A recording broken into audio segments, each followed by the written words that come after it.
ہمارے ہاں اصل میں نظام کی خرابی ہے. یہ عمران خان نے صحیح کہا ہے اور اس پر غور کرنا چاہیے تھا پہلے دن سے. حکومت کو بھی محسوس کرنا چاہیے تھا کہ جو آدمی ایک بات کھڑی کر رہا ہے اور سسٹم کی عزت بڑھانے کی بات کر رہا ہے, ہمیں اس کی توجہ دینی چاہیے. توجہ نہیں گئی. لیکن اب دوسری بات ہے صبر کی.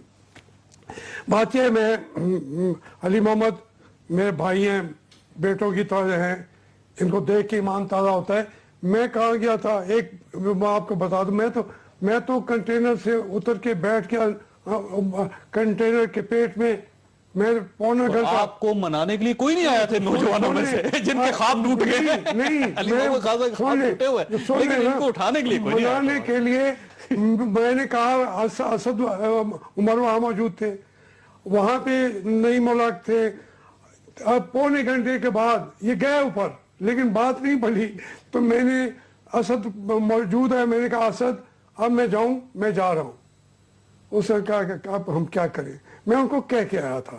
میں معذرت چاہتا ہوں. اس کے باوجود میں یہ حقیقت ہے کہ تحریک انصاف کے جو کارکنان ہیں اس وقت بھی اور اب بھی, جتنا انہوں نے مجھے پیار دیا ہے, میں نے واقعی ان کے دلوں کو زخمی کیا ہے.